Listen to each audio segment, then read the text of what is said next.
नमस्कार दोस्तों, DSSB junior stenographer previous year का पेपर आज हम आपके सामने लेके आए हैं। 19 अप्रैल 2021 शिफ्ट 1 का पेपर है और ये काफ़ी लेंथी और काफ़ी टाइम टेकन पेपर था। काफ़ी अच्छा पेपर बनाया था DSSB ने। हो क्या रहा है बच्चों कि आजकल DSSB क्वेश्चन इसी तरीके से बना रहा है कि उसमें आपका समय ज़्यादा लगे।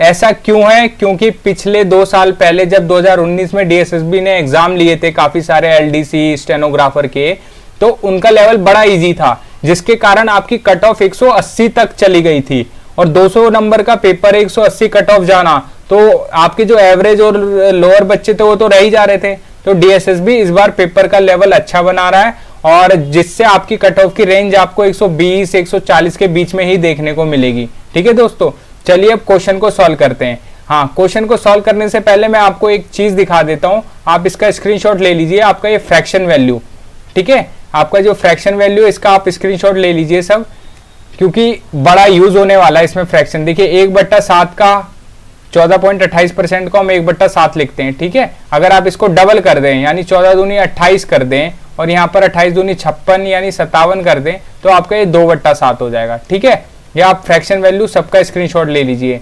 ठीक है, अब आगे बढ़ें। चलिए आगे बढ़ते हैं। हमारा जो पहला क्वेश्चन दे रखा है आपका कि एक वस्तु का अंकित मूल्य क्रय मूल्य से 40% अधिक है। मान लीजिए क्रय मूल्य मेरा 100 रुपए है। 100 रुपए में मैंने कोई वस्तु खरीदी। अब मैंने उसका अंकित मूल्य यानी मार्क प्राइस उसका कर दिया 140 रुपए। ठीक है, अब बोला दुकानदार अंकित मूल्य पे 28.57% की छूट देता है। यानी मैंने अभी बताया था 2/7, इसको फ्रैक्शन में 2/7 लिखते हैं। आपने स्क्रीनशॉट ले लिया होगा, तो 2/7 की छूट देता है। ठीक है, अनुरोध करने पे वो एक एक्स्ट्रा छूट देता है जो 12.5% थी, यानी 12.5% को हम क्या लिखते हैं 1/8। ठीक है, दुकानदार की अनुमानित हानि प्रतिशत कितनी थी? ठीक है, यानी अब देखिए मार्क प्राइस मेरा 140 था, पहले मैंने इस पे की दी 2/7 की छूट दी, यानी मैंने कितने में बेची होगी? 7 की वस्तु थी, 2 छूट दे दी तो 5 में बेची, तो ये मेरा हो गया 7 दूनी 14 और ये 20 पंजे 100, यानी मैंने कितने में बेची? 100 रुपए में। लेकिन बेचने से पहले बोला भैया मुझे 12.5% की और छूट दो। कितनी? 12.5 की, तो यानी 1/8 की और उसने क्या मांगा? डिस्काउंट मांगा। तो डिस्काउंट मांगा 1/8 कितना आया? 100 का 12.5 आया। और क्वेश्चन में पूछा क्या है? दुकानदार की अनुमानित हानि कितनी हुई? तो 12.5 की हुई, यानी 100 का 12.5। अब हम इसको देख लेते हैं हमारा क्वेश्चन सही है, आंसर मतलब सही है या नहीं। बिल्कुल सही आंसर। और देखिए 27% बच्चों ने ही इसका सही आंसर दिया है। अगला क्वेश्चन है दोस्तों, एक चुनाव में केवल 2 उम्मीदवार चुनाव लड़ते हैं। ठीक है, 20% मतदाता अपना मत नहीं डालते हैं। ठीक है, मान लीजिए X% वोटर हैं टोटल, उसमें से 20% वोट ही नहीं डाल लें। ठीक है, ये ध्यान रखना, यानी टोटल 80% लोगों ने वोट डाला है। आपका कितने लोगों ने वोट डाला है? 80% लोगों ने। ठीक है, इतने ने वोट डाला है। ठीक है, अब बोला गया है कि 120 मतों को अवैध घोषित कर दिया। ठीक है, इन 80% के बाद 120 जो वोट थे उनको इनवैलिड कर दिया गया। विजेता को अपने प्रतिद्वंदी से 200 मत अधिक मिलते हैं, जो मतदाता सूची में कुल मतों का 41% प्राप्त करता है। कुल डाले गए मतों से पराजित उम्मीदवार के मतों का प्रतिशत क्या है? ठीक है, देखिए जो विजेता है उसको कितने मिलते हैं? कुल मतों का 41%, यानी कुल कितने हैं? X हैं, यानी X का 41%। ठीक है, X का 41%। तो जो हारा है उसको इससे 200 कम मिलते हैं, यानी उसको भी 41, X का 41% मिला लेकिन उससे 200 कम मिला, 200 मत कम मिले। ठीक है, ये हो गया। और प्लस में मेरा जो 120 मत थे वो क्या हो गए? इनवैलिड हो गए। क्या हो गए? इनवैलिड हो गए, उनको इनवैलिड घोषित कर दिया गया। ठीक है, अब जो मेरे ये हारे हुए बंदे के, जीते हुए बंदे के और जो 120 मत मेरे इनवैलिड हुए हैं उनको अगर मैं मिला दूं तो मेरे 80% वोट आएंगे, क्योंकि 20% तो डाले ही नहीं, 80% डाले हैं। ठीक है भाई, अब मैं इनको जोड़ देता हूं, यानी 41% प्लस में अब इसका 41% प्लस माइनस 200 और प्लस में ये मेरे जो 120 थे, ये जो इनवैलिड हो गए थे। ठीक है, ये किसके बराबर है? ये आपका 80% के बराबर है। ठीक है, किसके बराबर है? 80% के। अब देखिए 41 आपका हो गया 82%। ठीक है, -200 में से 120 गया तो -80। ठीक है, बराबर में 80%। ठीक है, अब ये 82 को उधर ले जाता हूं मैं, तो -80 बराबर -2%। ठीक है, माइनस से माइनस कट गया, यानी 2 से 40 गया, यानी 1% की वैल्यू क्या आई आपकी? 40। 1% की वैल्यू क्या आई? 40। और टोटल कितना होता है? टोटल 100% होता है। कितना होता है? 100% होता है। तो 1 की 40 आई, 100 की कितनी होगी? 4000। 100 की कितनी होगी? 4000, यानी आपके टोटल वोट कितने पड़े? 4000। ठीक है, कितने पड़े? 4000। अब पूछा क्या है कि जो कुल टोटल वोट पड़े हैं उसमें जो हारा है उसको कितने मिले। तो यहां पर आप x की वैल्यू पुट कर दीजिए, यानी आप 4000 का 41% निकाल लीजिए। 4000 का 41% निकाल लीजिए। निकाल लिया मैंने। ये कितना है? इसको मल्टीप्लाई करिए। 4 एकम 4, 4 चौक 16, 1640 आया मेरा। ठीक है, 200 माइनस कर दीजिए, -200, ये मेरा हो गया 1440। अब ये 1440 कितना परसेंट है? तो परसेंटेज निकालते हैं। ये 1440 टोटल मत कितने हैं? किस पे पूछा है? डाले गए मत पे। ठीक है, डाले गए मतों पे प्रतिशत पूछा है। तो डाले कितने? 80%, यानी 3200। ठीक है, गुणा 100, 100 काटा, 8 चौक 32, 8 एकम 8, 8 8 64, और 4 से काटा ये आपका 45, यानी 45 आया, 45%। ठीक है, देखते हैं आंसर सही है या गलत है। 45% बिल्कुल सही आंसर है आपका। ठीक है दोस्तों, 45%। अब क्या है ना, ये जो क्वेश्चन है इतने लेंथी हैं। देखिए ना, यहाँ पर 4% बच्चों ने सिर्फ उसका उत्तर दिया। 4% बच्चों ने, ये देखिए 4% बच्चों ने इसका सही आंसर दिया है। ठीक है, चलिए घबराने की कोई जरूरत नहीं है। ऐसे क्वेश्चन अगर आपको लगे लेंथी, आप स्किप भी कर सकते हैं एग्जाम में। ठीक है, चलिए अब आगे बढ़ते हैं। अगला क्वेश्चन है हमारा कि डेविड, जॉन और जोनी एक ही समय में एक दिशा में वृत्ताकार स्टेडियम के चारों ओर चक्कर लगाते हैं। ठीक है, गोल स्टेडियम है आपका, गोल स्टेडियम है। यहां से पॉइंट स्टार्ट करते हैं तीनों दौड़ना। डेविड 126 सेकंड में एक चक्कर पूरा करता है, जॉन 154 में, और जानी 198 सेकंड में। अब बोला है दोनों एक ही बिंदु पर दोबारा कब मिलेंगे। तो जब भी तीनों ऐसे ही कोई इक्वेशन आए या ऐसा कोई क्वेश्चन आए ना, तो दोबारा मिलने का, तो तीनों को लड़ा दो, यानी लड़ा से एलसीएम। तीनों का क्या ले लो? एलसीएम, यानी लोएस्ट कॉमन मल्टीपल। 2 से लिया, 2 छिक 12, 2 तियाँ 2 सत्ते 14, 2 नीम 18, 2 नीम 18। अब 11 से ले लिया मैंने, 11 सत्ते, सॉरी ये तो 63 ही रहेगा, 11 सत्ते 70, 11 नीम 99। फिर 7 से लिया, 7 नीम 63, 1 और 9 पे गया। ठीक है, अब इनको गुणा कर देते हैं। जब मैंने 2 से करा, 11 दूनी 22, 22 सत्ते 154, और 154 को अगर मैं 9 से गुणा करूँगा तो 4 नीम 36, 3 5 नीम 45, 3 48, और 4 9 कम 9 और 4 13, 1386 आया। ठीक है, यानी इतने सेकंड लगे। अब आंसर आपका मिनट और सेकंड दोनों में दे रखा है, तो 60 से डिवाइड कर दीजिए। 60 से डिवाइड कर दीजिए। जब 60 से करता हूँ मैं डिवाइड, तो 60 दूनी 120, बचा कितना? 18 और 6, तो 60 तियाँ 180। अब ये 6 तो जाएगा नहीं, तो 23 मिनट और 6 सेकंड, यानी 23 मिनट 6 सेकंड। देखते हैं आंसर हमारा सही है या गलत है। ठीक है, 23 मिनट 6 सेकंड बिल्कुल सही आंसर है हमारा। ठीक है दोस्तों, कोई दिक्कत यहाँ तक? अब देखिए ना, इसको 35% बंदों ने सही करा है, यानी आपका ये इजी पेपर था। ठीक है, ये इजी क्वेश्चन था। ठीक है, चलिए अब आगे बढ़ते हैं। आइए अब आपका अगला क्वेश्चन ले लेते हैं। देखिए अगला क्वेश्चन बोल रखा है बोर्ड मास का है। बड़ा सिंपल क्वेश्चन है, आपको सिर्फ ध्यान रखना है। बोर्ड मास का रूल होता है पहले ब्रैकेट, फिर ऑफ, फिर डिवाइडेड, फिर मल्टीप्लीकेशन, फिर ऐड, फिर सब्ट्रैक्ट। ठीक है, इसी रूल पे फॉलो करना है। यानी पहले ब्रैकेट ढूंढिए, तो आपका एक ब्रैकेट ये रहा। हम पहले इसको सॉल्व करते हैं। ठीक है, 18 तियाँ 54 और 1 55। ठीक है, 55 माइनस 13 तियाँ 39, तो ये आपका कितना आया?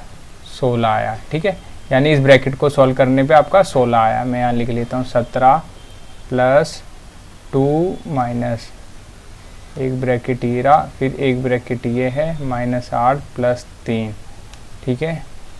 प्लस में आपका कितना आया 16 आया, ठीक है 16, और उसके बाद ये वाला ब्रैकेट है आपका, ठीक है, फिर ये है, ठीक है। अब इस वाले ब्रैकेट को सॉल्व करते हैं, 2 माइनस ये वाला, तो 8 में से 3 गए, कितने बचे -5 प्लस 16, ठीक है 17 प्लस 2 माइनस, अब 16 में से 5 गए, कितने बचे 16 में से 5 गए आपके 11, ठीक है 11 बचे, प्लस का 11, ठीक है, क्योंकि निशान प्लस का बड़ा है, ठीक है। अब 17 प्लस 11 में से 2 गए -9, ठीक है 17 में से प्लस माइनस माइनस, 17 में से 9 गए 8 आंसर है, ठीक है। ठीक है बच्चों, ध्यान से इसको एग्जाम में बिल्कुल ध्यान से सॉल्व करना है, कोई दिक्कत नहीं होनी चाहिए, ठीक है। 8 आपका यानी करेक्ट है आपका, ठीक है। चलिए अब आगे बढ़ते हैं। अगला क्वेश्चन है हमारा, एक फल विक्रेता किसी दिन 200 सेब बेचता है और उसे 40 सेबों के विक्रय मूल्य के बराबर लाभ होता है, ठीक है। जबकि अगले दिन वह 200 सेब बेचता है तो उसे 40 सेबों के विक्रय मूल्य के बराबर हानि होती है। दोनों स्थितियों में प्रतिशत लाभ और प्रतिशत हानि के बीच अंतर ज्ञात कीजिए। देखिए फल विक्रेता 200 सेब बेचता है, यानी एक दिन में उसने 200 बेचे, 40 उसको क्या हुआ है लाभ हुआ है, तो यानी जब 40 लाभ हुए हैं तो 160 ही तो उसने खरीदे थे, ठीक है। गुणा 100 कर दीजिए, 4 एकम 4, 4 चौक 16, ये आपका आ गया 25% लाभ आ गया, ठीक है, जब उसको लाभ हुआ। अब अगला बोलता है कि जब वो 200 और बेचता है अगले दिन तो उसको 40 हानि होती है, यानी 40 हानि हुई तो टोटल सेब कितने हुए 200 बेचे उसने, 40 नहीं बेचे, 40 हानि हुई ना, तो 240 सेब, टोटल 240 हुए, ठीक है। टोटल कितने हुए 240। अब 40 की हानि हुई है उसको कितने सेबों पे हुई है 240 सेबों पे हुई है, ठीक है। काटा 4 धाम 4 6 24, यानी 100/6 आया आपका परसेंट में, ठीक है। अब पूछा इन दोनों का डिफरेंस क्या है, तो डिफरेंस निकाल दीजिए। डिफरेंस आपका सिंपल है, दोनों को माइनस कर दीजिए, आपका 25 माइनस 100/6, एलसीएम लिया 25 के 150 माइनस 100/6 यानी 50/6। अब 50/6 को काटेंगे 8.33 समथिंग आएगा, ठीक है दोस्तों। कोई दिक्कत यहाँ तक? मेरे ख्याल से कोई दिक्कत नहीं होगी। आंसर देख लेते हैं एक बार, आंसर सही है और 26% बच्चों ने इसका आंसर सही दिया है, ठीक है। चलिए अब आगे बढ़ते हैं। अगला क्वेश्चन हमारा कहता है कि एक दूध और पानी में विलयन में दूध और पानी का अनुपात 1:4 है, ठीक है। मान लीजिए ये आपका मिल्क हो गया और ये हो गया वाटर, इसमें अनुपात 1 और 4 है, ठीक है। अब इसमें m लीटर दूध मिलाया गया यानी मिल्क मिलाया गया तो अनुपात 1:3 हो जाता है, यानी अब 1 और 3 हो गया, ठीक है। अब देखिए दूध मिलाया गया है, यहाँ पर क्या मिलाया गया है दूध, तो आपका पानी तो सेम होना चाहिए, तो पानी सेम नहीं है, पानी को सेम कर लेते हैं, यानी यहाँ पर 3 से मल्टीप्लाई करते हैं, यहाँ से 4 से मल्टीप्लाई करते हैं, तो यहाँ भी 4 से करना पड़ेगा और यहाँ भी 3 से करना पड़ेगा। तो अब ये आपका नया रेशियो आया जो मिल्क और वाटर का 3:12 और यहाँ पर 4 और 12, यानी आपका पानी 12 है, ठीक है, पानी में नो चेंज और मिल्क में 1 लीटर मिला है, ये रेशियो के हिसाब से, यानी 1 रेशियो मिला है। अब आगे आए, फिर इसमें n लीटर पानी मिलाया जाता है, अब की बार वाटर मिलाया जाता है, तो अनुपात कितना हो जाता है 2 और 7 हो जाता है। कितना हो जाता है 2 और 7 हो जाता है, ठीक है। अब देखिए अब की बार क्या मिलाया गया वाटर मिलाया गया, यानी आपका मिल्क क्या है सेम है, मिल्क क्या है आपका सेम है, तो मिल्क को सेम बना देते हैं, यहाँ पर 4 था यहाँ 2 कर देते हैं, 2 से मल्टीप्लाई, तो अब आपका मिल्क कितना आया, आपका मिल्क आया 4 और 7 दूनी 14, ठीक है, यानी आपका 4 से 4 मिल्क रहा और पानी 12 से 14 हो गया, ठीक है। अब ये हो गया आपका पानी, ये यूनिट में है, ध्यान रखना, एक्स से अभी लीटर में नहीं आया, सबके साथ एक्स लगा लो आप, ठीक है। अब बोला है कि इसमें फिर इसमें n लीटर पानी मिला है, ये हो गया अनुपात 2:7, ये भी हो गया। अब बोला n माइनस m 4 है, n माइनस m आपका कितना है 4 है, ठीक है, n माइनस m 4 है, तो विलयन में प्रारंभिक मात्रा क्या थी, ठीक है। देखिए यहां पर m कितना आया आपका, जब यहां पर 3 से 4 हुआ था, ठीक है, तो m मिलाया था आपका, तो m आया था आपका 1x, ठीक है 1 यूनिट। अब यहाँ पर 12 से 14 हुआ है, कितना हुआ है 12 से 14 हुआ है, तो n मिलाया गया है यानी n आपका आया 2x, ठीक है 2 यूनिट। अब n माइनस m, जब 2 में से 1 गया तो x की वैल्यू कितनी आई 4 आई, यानी 1 यूनिट की वैल्यू 4 आई। तो विलयन में प्रारंभिक मात्रा कितनी थी, प्रारंभिक यही तो थी हमारी 3 और 12, इसको प्लस कर देते 15 थी, और 15 1 यूनिट की वैल्यू कितनी है 4 है, तो आपका 15 गुणा 4 कितना हो गया 60, ठीक है दोस्तों, यानी 60 इसका आंसर है। एक बार हम चेक कर लेते हैं, 60, जी हाँ बिल्कुल करेक्ट आंसर है आपका। ठीक है दोस्तों, आशा कर रहा हूँ आपको समझ आ रहा होगा। कोई दिक्कत हो तो आप कमेंट करें, ठीक है, हम उसका भी सॉल्यूशन प्रोवाइड करेंगे। चलिए अब आगे बढ़ते हैं। अगला क्वेश्चन है निम्नलिखित में से छोटा भिन्न ज्ञात करिए। अब देखिए बड़ा आसान क्वेश्चन है। सब भिन्न क्या होता है, फ्रैक्शन होता है, तो देखिए सबके नीचे एक होता है ऑलरेडी, ये तो यूनिवर्सल रूल है कि अगर सिंपल आपका वर्ड दिया हो, सिंपल डिजिट में दिया हो, सिंगल डिजिट में मान लीजिए 3, तो उसके नीचे एक होता ही है। तो सबसे छोटा फ्रैक्शन कौन सा है 1 है, ठीक है 1/1, यानी 1 आपका सबसे छोटा फ्रैक्शन है। इसका आंसर क्या होगा आपका 1 होगा, ठीक है 1 है आपका। ये देखिए सब 46% लोगों ने इसका आंसर सही दिया है, ठीक है। चलिए अगला क्वेश्चन देखते हैं। अगला क्वेश्चन है हमारा, एक कंपनी में 48 श्रमिक और 2 प्रबंधक है, यानी 48 मजदूर और 2 मैनेजर हैं। उनमें से एक श्रमिक का वेतन दूसरे श्रमिक से दुगना है, यानी एक श्रमिक का x है तो दूसरे का कितना है 2x है। बोले यदि इन 2 श्रमिकों को 2 प्रबंधक द्वारा प्रतिस्थापित किया जाता है, यानी इंटरचेंज किया जाता है, 2 श्रमिकों को हटा के 2 मैनेजरों को उनकी जगह रख लिया जाता है, ठीक है, तो उनके जिनका वेतन 32,000 और 22,000, यानी जो वो मैनेजर है ना उनका वेतन कितना है 32 और 22, आपका 54,000 वेतन है टोटल दोनों मैनेजर का। अब उनको रख लिया और 2 श्रमिकों को हटा दिया। अब बोला है अब उनका जो 48 श्रमिक थे ना उनका एवरेज वेतन 500 रुपए बढ़ गया, यानी कितने श्रमिक है आपके 48 हैं। अब बोलेंगे ना सर 2 प्रबंधक भी तो डालें, तो उनकी बदली 2 श्रमिक भी तो हटा दिए, तो आपका 48 श्रमिक है, कितना वेतन बढ़ा है 500 रुपए औसत बढ़ा है, यानी टोटल कितना हो गया 500 से जब आपने 48 को गुणा करा तो 24,000 आ गया आपका, यानी 24,000 ये आपका औसत वेतन एक्स्ट्रा लेके आए। कौन लेके आए, जो 2 प्रबंधक हैं, तो 2 प्रबंधक अपना तो 54 लेके आए और इसमें प्लस में 24 किसका लेके आए, जो औसत वेतन सबका बढ़ा है, ठीक है। अब मान लीजिए मैं इसमें से 24,000 हटा दूं तो कितना हुआ 30,000 हुआ। ये 30,000 किसका वेतन आया, ये जो 2 लोग चले गए हैं, ठीक है दोस्तों। नहीं समझ आया, एक बार और समझा देता हूं आपको मैं, बिल्कुल कोई दिक्कत नहीं है। देखिए 2 श्रमिक को 2 प्रबंधक द्वारा प्रस्तापित किया, ठीक है, प्रतिस्थापित किया। अब जो 2 प्रबंधक है ना उनका वेतन इतना है, यानी टोटल आपका 54,000 वेतन है, ठीक है। अब 54,000 उनके आने से ना 500 रुपए क्या बढ़ गया, एवरेज ज्यादा बढ़ गया, यानी 48 श्रमिकों का 500 रुपए एवरेज बढ़ गया, यानी 24,000 एक्स्ट्रा लेके आए हैं। ये कितना लेके आए, एक्स्ट्रा 24,000 लेके आए। तो दोनों का कितना हुआ 30,000 तो हुआ, यानी दोनों का नॉर्मल वेतन कितना हुआ 30,000 हुआ जो उनको लाना था, यानी जो श्रमिक गए हैं उनका कितना होगा 30,000 होगा, लेकिन ये 54,000 लेके आए और इससे उनका 500 रुपए एक्स्ट्रा बढ़ गया, ठीक है। यही आपका 30,000 आंसर है, ठीक है। एक बार हम चेक भी कर लेते हैं इसको, बिल्कुल सही आपका 30,000 आंसर है। देखिए 10% बच्चों ने इसका सही उत्तर दिया है, ठीक है, यानी पेपर आपका वाकई में लेंथी था और हार्ड था। चलिए अब अगला क्वेश्चन देख लेते हैं। अगला क्वेश्चन बोला है एक स्कूल में 630 छात्र हैं, लड़कों की संख्या और लड़कियों की संख्या का अनुपात 3/2 है, ठीक है। 90 नए छात्र के प्रवेश के बाद ये अनुपात 7:5 हो गया, तो नए प्रवेशित लड़कों की संख्या ज्ञात कीजिए। देखिए 630 टोटल है।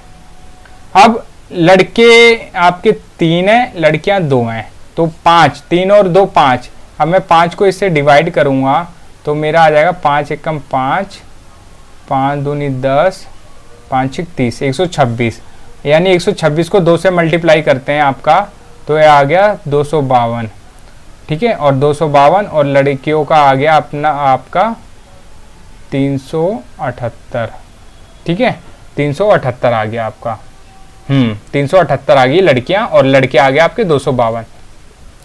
अब बोला गया 90 नए छात्र और आ गए, यानी 630 में 90 बढ़ गए, तो आपके कितने हो गए 720 हो गए। और इनका अनुपात अब कितना हो गया, 7 और 5 का हो गया। ठीक है, यानी 7 5 कितने होते हैं, 12। इसको 12 से डिवाइड करते हैं, 1 यूनिट की वैल्यू आ जाएगी 12 6 72, 1 यूनिट की वैल्यू 60 आई, यानी 60 को 7 से मल्टीप्लाई करा 420, और ये लड़कियां होगी आपकी 300। ठीक है, यहाँ तक कोई दिक्कत नहीं। क्वेश्चन में पूछा है कि लड़कों की संख्या ज्ञात कीजिए, प्रवेशित, नए प्रवेशित लड़के, यानी पहले 378 थे, अब कितने हो गए, 420 हो गए, तो एक्स्ट्रा कितने हैं, माइनस कर दिए, 22 और 20 कितने, 44 लड़के एक्स्ट्रा आए। ठीक है, कितने आपके 44 लड़के एक्स्ट्रा आए, यानी 44 ऑप्शन है, 44 नहीं सॉरी 42 आएगा, 42 माइनस में गलती होगी, कैलकुलेशन आपका 42 आएगा। ठीक है, 420 में से जब 378 माइनस करेंगे। ठीक है आपका, अब देख लेते हैं क्या ऑप्शन में सही है हमारा 42। जी हाँ, बिल्कुल सही है, और 52% बच्चों ने इसका सही उत्तर दिया, यानी 52% आपके बच्चे थे, आधे बच्चे जिन्होंने इसका सही उत्तर दिया, यानी ये क्वेश्चन आसान था। आगे बढ़ते हैं। एक क्रिकेट टीम के 11 खिलाड़ियों की औसत आयु 2 महीने कम हो जाती है। अब देखना यहाँ कम का केस आया, पीछे क्वेश्चन में बढ़ने का था, यहाँ कम था, यानी 11 दूनी 22 आपकी कम हो गई है। ठीक है, 22 महीने। जब उनमें से 17 वर्ष और 20 वर्ष के 2 खिलाड़ियों को, यानी 20 और 17 37 साल के 2 खिलाड़ियों को नए खिलाड़ियों के साथ प्रतिस्थापित किया जाता है, यानी इंटरचेंज किया जाता है, हटा के उनको 2 नए खिलाड़ियों को लाया जाता है। ठीक है, तो 2 नए खिलाड़ियों की औसत वैल्यू क्या है।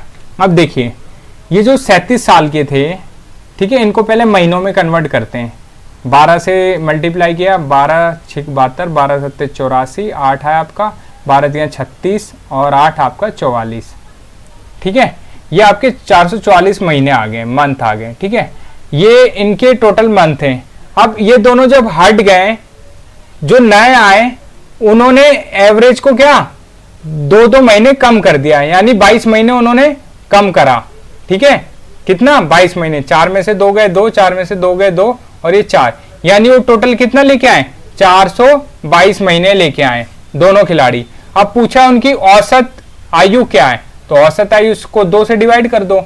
अब मैंने कर दिया 2 और 11, कितना आया 211 महीने, लेकिन यहाँ कहीं 211 महीने है ऑप्शन में, नहीं है, तो मैं 211 को डिवाइड कर दूंगा कितने से, 12 से। एक साल में कितने महीने होते हैं, 12 से, तो 12 को अगर मैं 211 से डिवाइड करता हूँ, 12 एकम 12, 8 और 9 बचा, 12 सत्ते 84, और यहाँ आपका 7 बचा, यानी 7 तो 12 से जाएगा नहीं, तो मेरे 17 साल और 7 महीने आंसर है। ठीक है, देख लेते हैं आंसर, एक बार चेक करते हैं, 17 साल 7 महीने कहाँ है, ये रहा। ठीक है, बिल्कुल सही आंसर है, और आपका 17% बच्चों ने इसका आंसर सही दिया है। ठीक है दोस्तों, चलिए अब आगे बढ़ते हैं, अगला क्वेश्चन देखते हैं। अगला क्वेश्चन है हमारा, एक मोबाइल का अंकित मूल्य 180 रुपये, एक व्यक्ति इसे 137 रुपये में 2 क्रमिक छूटों के बाद खरीदता है, जिनमें एक 10% है, तो दूसरी छूट ज्ञात करिए। देखिए, मान लीजिए 180 रुपये मूल्य है, मार्क प्राइस है, अब मैं इसमें 10% का डिस्काउंट दे देता हूँ। ठीक है, तो कितना हो गया, 10% इसका माइनस करेंगे 18 रुपये, यानी 18 गए 180 में से, तो कितने बचे 162। ठीक है, अब इसके बाद भी एक छूट दी गई है, 162 के बाद भी एक छूट दी गई है, तो जिसमें आपका 137.7 रुपये में खरीदा है, यानी 162 और 137 रुपये 7 पैसे में कितना डिफरेंस है, 3 4 और 5 में से 3 गया, 24 रुपये 3 पैसे का। तो ये जो 24 रुपये 3 पैसे का है, वो 162 रुपये के बाद कोई छूट दी गई है, हमें नहीं पता कितनी है, तो हमने x मान लिया। ठीक है, x%, तो कितने रुपए की है, 24.3 रुपये की है। तो अब आपका ये पॉइंट हटाने के लिए एक 0 लगाया, 10 से 10 गया, 18 निम से गया, 9 से गया, 9 पे 18 पे गया, और ये 9 एकम 9, 9 दूनी 18, 9 सत्ते 63। ठीक है, फिर 9 दूनी 18, 9 तियाँ 27, फिर 2 एकम 2, 2 पंजे 10, 5 को क्रॉस मल्टीप्लाई कर दिया, तो 5 तियाँ 15, यानी कितनी दूसरी छूट है आपकी, 15% की। ठीक है दोस्तों, कोई दिक्कत यहाँ पर मेरे ख्याल से नहीं होनी चाहिए। आंसर देख लेते एक बार, सही है। ठीक है, तो 48% बच्चों ने इसका सही आंसर दिया है। चलिए आगे अगले क्वेश्चन पे बढ़ते हैं। ठीक है, अगला क्वेश्चन है, एक पेपर में 12 छात्रों के औसत अंक 46 हैं। ठीक है, यानी 46 गुणा 12 जोड़ लेते हैं, सिंपल, 2 6 12, हासिल 1, 2 चौक 8, 6 कम 6, 8 से 14, 1 15, 1 चौक के 4 और 1 5। ठीक है, ये औसत अंक है 12 छात्रों के। यदि 2 नए छात्र के अंक गिने जाएं तो औसत अंक में 4 की वृद्धि हो जाती है, यानी 2 और नए छात्र आ गए आपके, 12 प्लस 2 कितने हो गए 14, और एवरेज में 4 की बढ़ोतरी हुई, यानी 14 चौक के 56, यानी वो 56 मार्क्स एक्स्ट्रा लेके आए, 56 अंक कितने लेके आए, एक्स्ट्रा लेके आए। ठीक है, और प्लस में जो अपने लाए हैं, तो 2 नए छात्रों का औसत क्या है, देखिए 56 तो एक्स्ट्रा लेके आए, प्लस में 2 अपने भी लाए होंगे, कितने लाए होंगे 46।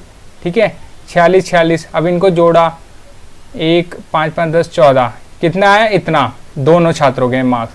अब एवरेज पूछा है तो 2 से डिवाइड कर दो, 2 7 14, 2 चौक के 8।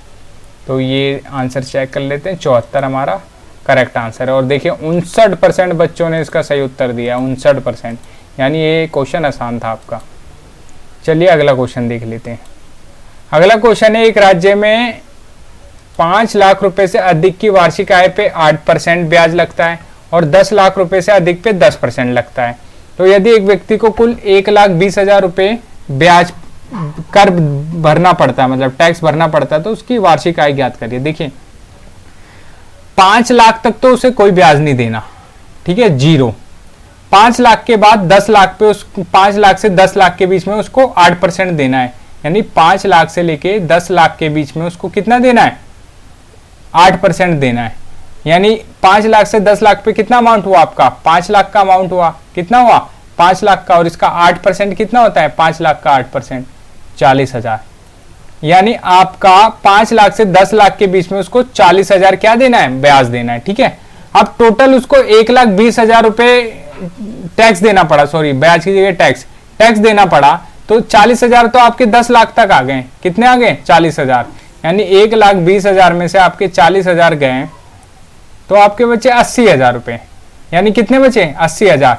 जो ये 80,000 है ना, ये 10 लाख के ऊपर लगे हैं, किस पे लगे हैं, 10 लाख के ऊपर। तो 10 लाख के ऊपर आपका कितना देता है, 10% देता है, कितना देना पड़ता है, 10% देना है। यानी जो ये 80,000 है, कितने परसेंट के बराबर है, 10% के बराबर है, तो आपका 1% कितना हो जाएगा, यहाँ पर 8,000 हो जाएगा। यानी और टोटल कितने होते हैं, 100% होते हैं, तो 100% आपका कितना हो जाएगा, 8 लाख रुपए हो जाएगा। यानी ये 10 लाख से ऊपर है रकम है, 8 लाख, इस पे आपका 80,000 ब्याज लगा 10% के हिसाब से। 8 लाख तो ये हो गया आपके, प्लस में आपके ये वाले 10 लाख भी तो जोड़िए, ये 10 लाख भी, इस पे भी तो आपने 40,000 ब्याज दिया है। ठीक है, तो आपके ये हो गए 10 लाख प्लस में 8 लाख, टोटल हो गए आपके 18 लाख रुपए। ठीक है, ये आपका आंसर है। ठीक है दोस्तों, एक बार चेक कर लेते हैं आपका 18 लाख। ठीक है, सही आंसर, ओनली 10% बच्चों ने इसका आंसर दिया है सही, ओनली 10% बच्चे। ठीक है, ओनली 10%। चलिए आगे बढ़ते हैं।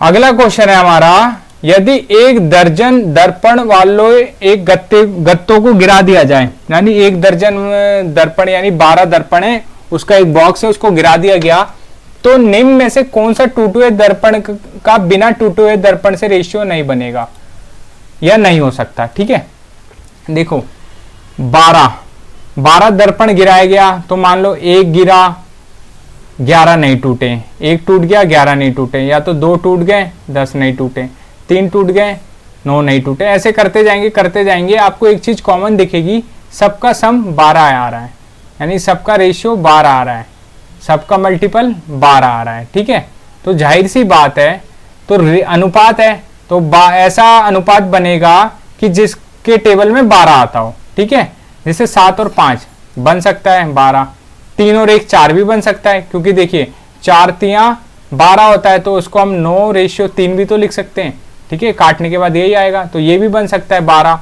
ठीक है, 1 और 2 ये भी बन सकता है, 3 चौक 12 होता है, लेकिन ये जो 2 और 3 है ना, इसका सम 5 हो रहा है, और 5 के टेबल में 12 नहीं आता, तो आपका ये 2 और 3 नहीं बनेगा। ठीक है दोस्तों, एक बार चेक कर लेते हैं हम, तो हमारा बिल्कुल सही आंसर है, और 45% बच्चों ने इसका सही उत्तर दिया है। ठीक है, चलिए अब अगला क्वेश्चन देखते हैं। अगला क्वेश्चन है कि आपको एक संख्या दी गई है, इसमें से बोलना है कि ये किससे पूर्णतः विभाज्य है। ठीक है, पहले इसका सम करते हैं। 5 7 12, 9 21, 8 29, 4 33, 3 36 और 7 आपके हो गए 43 और 2 45। तो इसका सम आया 45। तो 45 5 से भी जाएगा, 9 से भी जाएगा और 18 से भी जा सकता है। क्यों? ये संख्या मतलब क्यों जा सकती है 18 से? क्योंकि ये 9 से जाती है। अगर कोई भी संख्या 9 से जा रही है तो वो 18 से जरूर जाएगी, ठीक है, क्योंकि 9 18 का एक फैक्टर है, ठीक है। जैसे अब कोई संख्या 9 से जा रही है तो जाहिर सी बात है 3 से भी जाएगी, जाएगी नहीं जाएगी, ठीक है। तो वही 18 के केस में, तो ये 24 तो जाइए गई नहीं, 14 भी नहीं, 7 भी नहीं, तो आपका क्या 18 आंसर है, ठीक है। यही आपका करेक्ट आंसर है 18, ठीक है, सही आंसर है। चलिए आगे बढ़ते हैं। अगला क्वेश्चन दे रखा है हमारा, एक निर्माता अपनी प्रत्येक वस्तुओं को 60 रुपए में बेचता है, ठीक है, यानी सेलिंग प्राइस उसका कितना हो गया 60 रुपए हो गया। प्रत्येक वस्तु के लिए सामग्री का मूल्य 40 रुपए है, यानी वो 40 रुपए उसका कॉस्ट प्राइस है,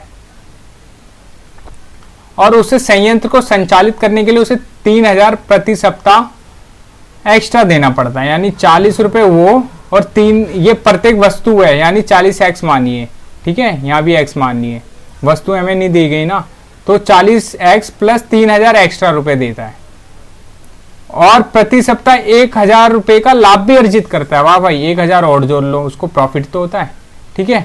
अब पूछा है कि उत्पादन की कितनी इकाइयां वो बिक्री करता है या करनी चाहिए, ठीक है। देखिए सीपी हमारा टोटल वस्तुओं की कीमत प्लस में 3000 संचालित करने और प्रॉफिट भी जोड़िए उस पर, ठीक है। प्रॉफिट जोड़ेंगे तभी तो हमारा ये एसपी के बराबर आएगा, इन तीनों को जोड़ेंगे तभी तो एसपी के बराबर आएगा। तो तीनों को जोड़ दिया हमने, 40x प्लस 4000 बराबर में आपका 60x हो गया, ठीक है।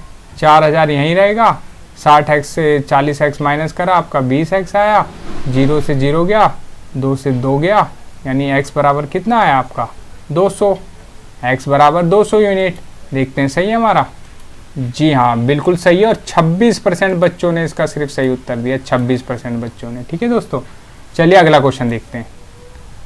अगला क्वेश्चन है, 9 व्यक्ति एक चलचित्र देखने गए, ठीक है। चलचित्र मतलब आप एक सिनेमा मान लीजिए, सिनेमा गए, मूवी देखने गए, उनमें से 8 ने अपने टिकट के लिए 72 रुपये खर्च किए प्रत्येक ने, यानी 8 बंदों ने 72 किए, 8 दूनी 16, 8 7 56, 1 57, टोटल 576 रुपये खर्च किए, और 9वें व्यक्ति ने सभी 9 के औसत से 8 ज़्यादा किए, यानी सभी 9 का औसत हमें नहीं पता, औसत को हम कितना मान लेते हैं x मान लेते हैं, औसत को हमने क्या माना x, लेट एवरेज बराबर x, ठीक है। अब देखिए 8 बंदों ने कितने खर्च किए 576, ठीक है, प्लस 9वें का भी जोड़ दूं, 9वां क्या है 9वें का औसत से 8 रुपये अधिक, यानी औसत x है उससे 8 अधिक, ठीक है। अब अपॉन में कितना, टोटल कितने बंदे 9 है, और इनका औसत कितना होगा x होगा, जो हमने x माना है, ठीक है।